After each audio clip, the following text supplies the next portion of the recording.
लखनऊ में मैं उत्तर प्रदेश के सभी मतदाताओं से इंडिया गठबंधन को भारी भरकम वोट देने के लिए, भारी मात्रा में वोट देने के लिए अपील करने के लिए आया हूं। मैं 4 बातें रखना चाहता हूं। पहले चारों बिंदु बता देता हूं, फिर उसको डिटेल में एक्सप्लेन करूंगा। पहला ये कि ये चुनाव भारतीय जनता पार्टी मोदी जी अपने लिए वोट नहीं, अमित शाह जी को प्रधानमंत्री बनाने के लिए वोट मांग रहे हैं। दूसरी बात, योगी आदित्यनाथ जी को अगर ये लोग जीत गए तो योगी आदित्यनाथ जी को 2 से 3 महीने के अंदर उत्तर प्रदेश के सीएम पद से हटा दिया जाएगा।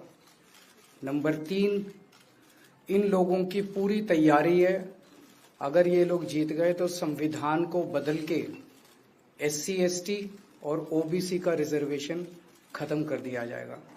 और नंबर 4, जो आंकड़े अब देश भर से आ रहे हैं वो ये दिखा रहे हैं कि 4 जून को इंडिया गठबंधन की सरकार बनने जा रही है और NDA को और BJP को बहुत कम सीटें मिलने जा रही हैं। अब मैं अपने सबसे पहले पॉइंट पे आता हूं। जब 2014 में प्रधानमंत्री बने थे नरेंद्र मोदी जी, तो उन्होंने खुद एक रूल बनाया था कि भारतीय जनता पार्टी के अंदर और उनकी सरकारों में 75 वर्ष से ऊपर कोई भी व्यक्ति होगा तो उसको संगठन में और सरकार में किसी भी पद पे नहीं रखा जाएगा, उसको रिटायर कर दिया जाएगा।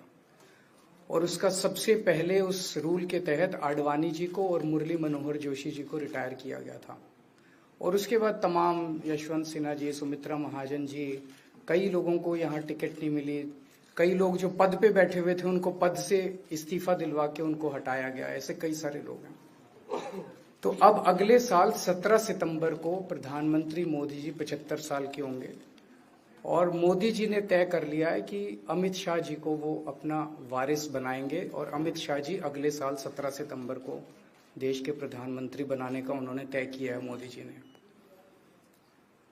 इसके ऊपर मोदी जी पिछले 1-2 साल से लगे भी हुए हैं, क्योंकि भारतीय जनता पार्टी के अंदर अमित शाह जी के सामने जो जो बाधाएं पैदा कर सकता था नेता, एक एक करके उन सब नेताओं को साइड कर दिया गया, उनका पत्ता साफ कर दिया गया। शिवराज सिंह चौहान को हटा दिया गया, वसुंधरा राजे को हटा दिया गया, डॉक्टर रमन सिंह को हटा दिया गया, देवेंद्र फडणवीस को खत्म कर दिया गया, खट्टर साहब को खत्म कर दिया गया, एक एक करके सबको खत्म कर दिया गया। एक ही शख्स बचे हैं जो अमित शाह जी के रास्ते का कांटा बन सकते हैं। एक ही शख्स हैं जो कि उनके रास्ते का कांटा बन सकते हैं, वो हैं योगी आदित्यनाथ जी। अब योगी आदित्यनाथ जी को इन्होंने हटाने का पूरा मन बना लिया है और अगर इनकी सरकार बनी तो 2 महीने के अंदर योगी जी को भी उत्तर प्रदेश के सीएम से हटा दिया जाएगा। मैंने दिल्ली में 3-4 दिन पहले ये प्रेस कॉन्फ्रेंस की थी और ये दोनों मुद्दे उठाए थे। जैसे मैंने मुद्दे उठाए थे तो अमित शाह जी ने और उनके कई नेताओं ने अपनी भावना प्रकट की कि नहीं, मोदी जी को 75 साल में इस्तीफा नहीं देना चाहिए, मोदी जी को 75 साल पूरा कार्यकाल पूरा करेंगे। उन सब की भावनाओं की मैं कद्र करता हूं, क्योंकि अपने नेता के लिए जब भी ऐसी बात होती है तो सब लोग सामने आके बात करते हैं। लेकिन बड़ी बात यह है कि मोदी जी ने ऐसा नहीं कहा कि मैं 75 साल पे इस्तीफा नहीं दूंगा, मैं रिटायर नहीं होऊंगा। उनका अपना बनाया हुआ रूल है और मुझे पूरी उम्मीद है कि मोदी जी का अपना बनाया हुआ रूल है और मोदी जी अपने रूल को फॉलो करेंगे। नहीं तो लोग कहेंगे कि मोदी जी ने ये रूल आडवाणी जी को हटाने के लिए बनाया था, जब अपनी बारी आई तो नहीं। तो मोदी जी इस रूल का फॉलो करेंगे, ये पूरा यकीन है देश के लोगों को कि उन्होंने खुद रूल बनाया तो खुद फॉलो करेंगे। दूसरी बड़ी बात जो हुई कि जब मैंने कहा कि योगी आदित्यनाथ जी को 2 महीने में हटा दिया जाएगा, इस पे अभी तक भाजपा के किसी नेता की टिप्पणी नहीं आई है। 4 दिन हो गए। इसका मतलब ये तो कंफर्म करता है कि उन्होंने पूरी प्लानिंग कर ली है और उनके पक्ष में कोई बोलने के लिए तैयार नहीं है योगी आदित्यनाथ जी के।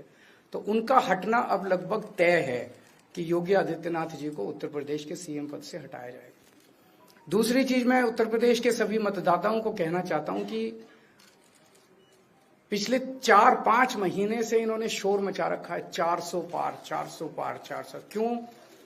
कहते हैं नहीं, मोदी जी कुछ बड़ा काम करना चाहते हैं। तो लोगों ने खोद खोद के पूछा, भाई क्या बड़ा काम करना चाहते हैं, कुछ बताओ तो सही। तो उन्होंने नहीं बताया। लोगों ने फिर अंदर से पता किया कि बड़ा काम ये करना चाहते हैं कि देश से रिजर्वेशन खत्म करना चाहते हैं। हम जानते हैं कि इनका जो पूरा इकोसिस्टम है, आरएसएस, बीजेपी, शुरू से ये लोग रिजर्वेशन के खिलाफ रहे हैं। इनकी पूरी की पूरी मानसिकता रिजर्वेशन के खिलाफ रही है।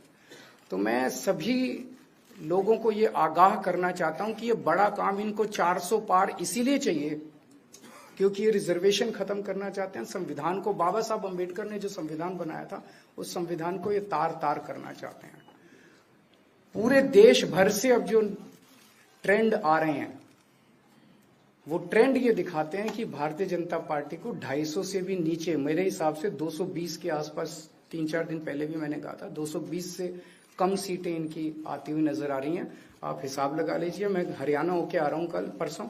हरियाणा में इनकी बहुत कम हो रही हैं, दिल्ली में इनकी बहुत कम हो रही हैं, पंजाब में मुझे नहीं लगता इनकी कोई सीट आ रही है, कर्नाटक में इनकी काफी कम हो रही हैं, महाराष्ट्र में इनकी बहुत कम हो रही हैं, बंगाल में इनकी कम हो रही हैं, यूपी में इनकी कम हो रही हैं, बिहार में इनकी कम हो रही हैं, झारखंड में इनकी कम हो रही हैं, राजस्थान में इनकी कम हो रही हैं। तो इनकी सीटें आ कहां रही हैं? तो इनकी 220 के नीचे सीट आ रही हैं। इनकी सरकार बीजेपी की सरकार नहीं बन रही है, इंडिया गठबंधन की सरकार बनेगी।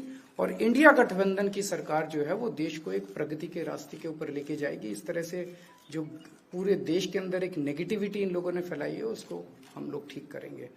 मैं अंत में उत्तर प्रदेश के सभी लोगों को अपील करना चाहता हूं कि इंडिया गठबंधन के, यहाँ पे सपा और कांग्रेस का गठबंधन है, इंडिया गठबंधन का जो जहां से कैंडिडेट है उसको भारी मात्रा में वोट देकर आप सब लोग जिताइए। आज लखनऊ में मैं